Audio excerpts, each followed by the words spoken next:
Chapter 33. Celeste trotted down the sidewalk, her ears flattening as she thought of everyone back at the store, especially Max. What was so funny about her wanting to help anyway, and why was everyone acting so strange? It felt like she was missing something, but oh well. She shrugged her cares off. What mattered now was doing what Max asked and proving she was an asset to his team. It didn't take long for Celeste to walk to the computer store Max wanted. The outside looked like every other store in this town with its faded awning and weathered wood. But this one had cracked and faded words, "Deals, Computer Deals," painted on the awning. Celeste shook her head at the name. Corny and a pun. Probably what passed as humor in a town like this. She walked inside, joined the line, and looked around. The store was filled with computer equipment, cameras, tablets, phones, video games, and hollow equipment. A general electronics store. But all the gadgets were out of date.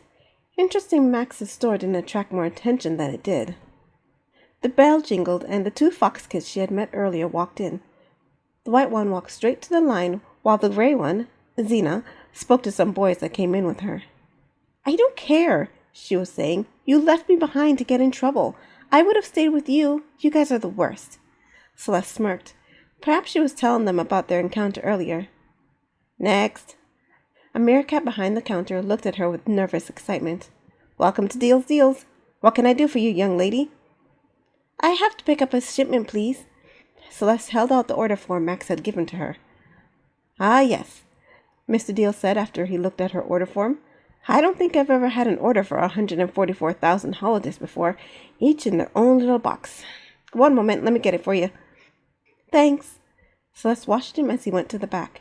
Then she turned to the kids. The gray one had joined the white one in line. "Hello again, Zena." The white one stiffened, but the gray one's ears perked. "Oh, hi, Miss Celeste," she said. "Fancy meeting you here." "I know, right?" Zena chuckled. "It's like you're following me." "Your fur is bound to attract attention." Celeste chuckled in turn. "I'm happy I bumped into you again. I wanted to ask you how you got your fur so shiny." "I don't know." Zena examined the fur on her arm. "It must be the shampoo we use. What's the name, Cat?" "Silk and Fur." Catherine hid behind Zena. "She's the one who picks it out." Zena pointed at Catherine with her chin. "I've never heard of it," said Celeste. "It's a regional brand," Zena said. "You can get it at the grocery store down the street. Come to think of it, we need to go back there. I forgot the eggs. That's what I get for not making a list."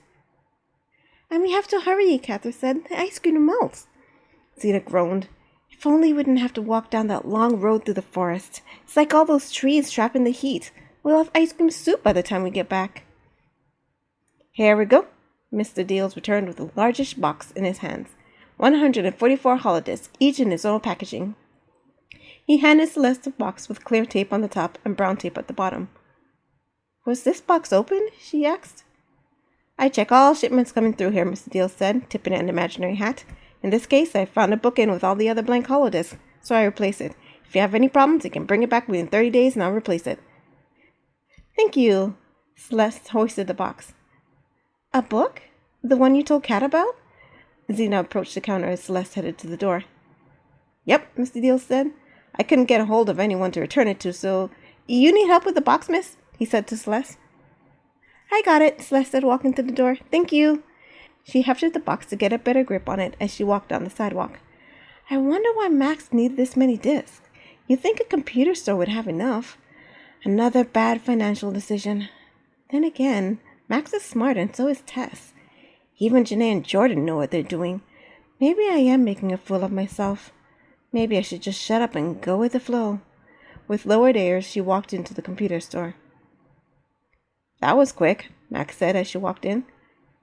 "The town's not that big," Celeste said, a bit bitterer than she meant it. "Celeste, you sound salty today," Tess said.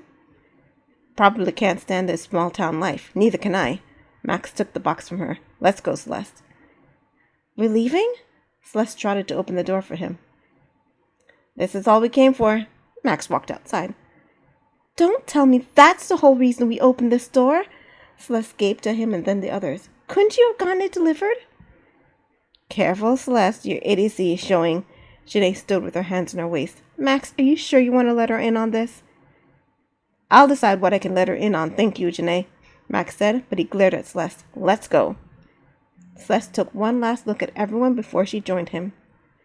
Janae does have a point, Celeste. Max stowed the box in the trunk. You're getting a nasty habit of asking questions.